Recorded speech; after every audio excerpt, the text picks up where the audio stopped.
Regresamos, seguimos nuestra entrevista con Elio Córdoba Serpa, economista, profesor universitario. Estamos en esta edición de argumentos sobre la Ley de Zonas Económicas Especiales. Elio, en este segmento vamos a estar también revisando algunas opiniones que hemos encontrado en redes sociales para que también nos des tu visión. Vamos a leer de inmediato en la red social Twitter. El presidente de Data Análisis, Luis Vicente León, daba a conocer su reacción o su opinión sobre la Ley de Zonas Económicas Especiales. Ahí lo tienen en pantalla. Dice lo siguiente: es una vía para buscar flexibilización que mejore la capacidad de acción del sector privado. No va a resolver la crisis del país, pero es una decisión positiva para estimular algunos sectores o zonas. Elio, su posición sobre ello. Dice, no va a resolver la situación económica por completo, pero es positiva para algunos sectores. Sí, no positivo, sumamente positivo. Es una actitud bien ecuánime la que plantea el compañero, estamos totalmente de acuerdo. Coincidimos en que las zonas económicas especiales no es una panacea, no es una varita mágica que va a solventar todos los problemas estructurales que tiene nuestra economía, que son un modelo de acumulación capitalista subdesarrollado norte costero que estaba al servicio de los intereses europeos.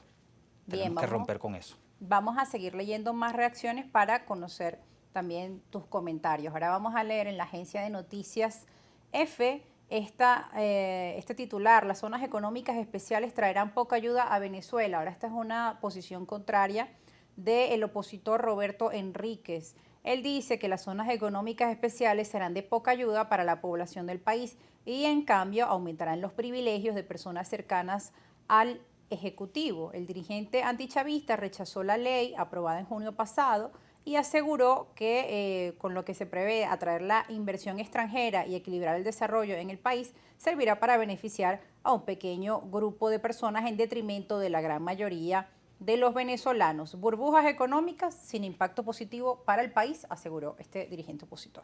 Bueno, hasta ahora no pudimos observar allí ningún argumento científico desde el punto de vista de la teoría económica opiniones. que pueda sustentar. Es una opinión política que responde a unos intereses. Por supuesto que no es así y con el tiempo lo vamos a demostrar. Ahora, cuando él habla del tema de las burbujas económicas, pues también la población venezolana escucha atentamente los índices o el Ejecutivo cuando asegura que nuestro país está creciendo, que las cifras económicas están en mejora, la del primer semestre de este año. Decía Maduro que nos vamos a sorprender cuando leamos estas cifras, pero por otro lado, pues también la gente se pregunta cómo se traduce esto, por ejemplo, en mejores salarios, ¿no? Ha sido una de las principales demandas de la población, el tema de los salarios, la derogación, por ejemplo, del instructivo NAPRE, que hemos visto las movilizaciones durante estos días, porque si el Ejecutivo dice que estamos mejorando, dicen que no hay recursos para, por ejemplo, hacer el pago del bono vacacional, que finalmente, bueno, ya hemos visto el desarrollo de este tema, aseguraron que para esta semana se realizará ese pago, pero bueno, es parte, ¿no?, de la dinámica y de las necesidades y de las críticas que surgen de la población. Si estamos mejorando no significa que ya todo está bien. Eso es importante aclararlo y ponerlo sobre la mesa en el debate. ¿Contra qué periodo nos estamos comparando? Bueno, la actividad económica cayó, medida a través del Producto Interno Bruto, durante 8 años de forma consecutiva. Eso es algo inédito, nunca antes visto en la historia económica y política de nuestro país. ¿Cuáles fueron las causas que originaron esa caída? El bloqueo es fundamental. Ningún análisis económico es medianamente serio que obvíe el impacto que ha tenido criminal el bloqueo que nos impone el gobierno de los Estados Unidos. Sin embargo, el tema del salario venía cayendo unos años antes de que iniciara el tema de las sanciones y del bloqueo. Porque tenemos un ataque sostenido que opera a través de la manipulación artificial del tipo de cambio, desplaza el tipo de cambio, impacta el movimiento de los precios en el mercado interno y nos afecta a todos los venezolanos. Todo el tema de la moneda, cómo la extraían hacia Colombia, es decir, un conjunto de mecanismos no convencionales que a veces se piensa que es cuentos o que son excusas. Por supuesto que no podemos escudarnos y hay que reconocer que han habido errores en materia de la instrumentación de la política económica, pero... Y de hecho ahora están dando este giro y están haciendo pues algunos cambios en la política económica del país que incluso han sido criticadas por sectores de la izquierda. Sí, por supuesto. Desde que el presidente de la República anunció en el año 2018, si mal no recuerdo, el plan de recuperación económica sobre la base de 10 vértices, pues hemos visto mayor coherencia, equilibrio en la política fiscal, política monetaria, política cambiaria, y eso ha permitido estabilizar, generar un escenario de equilibrios macroeconómicos. Controlamos el tipo de cambio, la inflación se ha desacelerado significativamente, pasamos de una situación de hiperinflación a inflación por debajo de un dígito, ¿sí? Y todavía estamos trabajando en eso. ¿Por qué es importante las zonas económicas especiales? Porque nos va a permitir en el corto tiempo y en el corto, mediano y largo plazo incrementar la producción nacional.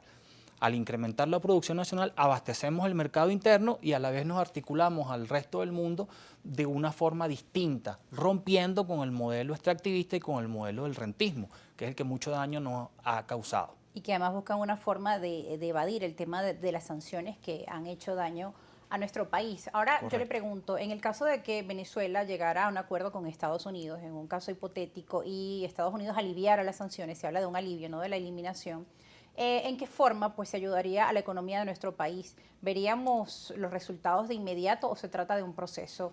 Bueno, imagínate, el escenario internacional es determinante.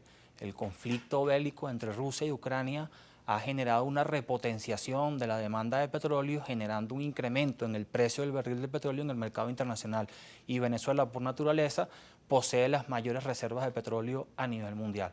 Pero no ha aprovechado Venezuela esta coyuntura, por decir aprovechado, porque sabemos que la situación es dramática, es crítica lo que está pasando en el mundo producto de la guerra, pero digamos, en medio de este escenario, que es obviamente deplorable, pues hay una oportunidad en cuanto al tema de petróleo, pero esta oportunidad Venezuela la ha estado aprovechando o no, el tema de las sanciones sigue allí y hay muchos condicionantes para que se puedan aliviar, el tema de los diálogos de México, por ejemplo, porque aquí el tema económico pasa también por lo político. Sí, por supuesto, nos van de la mano, ¿no? Un análisis económico ligado al aspecto político no Claro. pierde la perspectiva. No se trata de que Venezuela haya aprovechado o no haya aprovechado. Creo que el bloqueo económico impide que Venezuela comercialice libremente su petróleo en mercados naturales que históricamente hemos venido atendiendo. Producto del bloqueo, Venezuela ha tenido que reconfigurar su mercado internacional, buscando hacia países de Asia, por ejemplo. Pero Estados Unidos, que históricamente ha sido nuestro principal comprador, dejó de comprar y no podemos venderle. Ahora la guerra y el alza significativa de los precios de la energía en el mercado europeo, con un impacto en el mercado norteamericano, obliga a replantear la política de agresión y de acoso hacia Venezuela. Y por eso hay una flexibilización de las sanciones y se prevé un escenario de mayor libertad en términos de comercializar el petróleo. Ya está aprobada la licencia para que operen unas compañías de petróleo estadounidense en el territorio.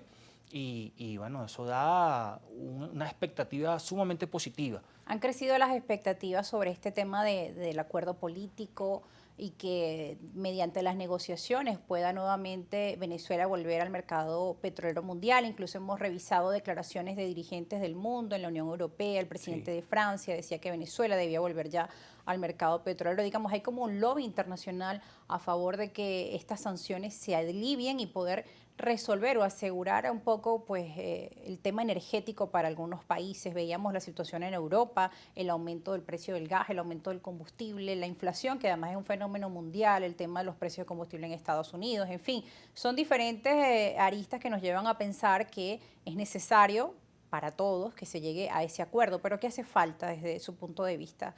Bueno, voluntad política. De ambas partes incluso.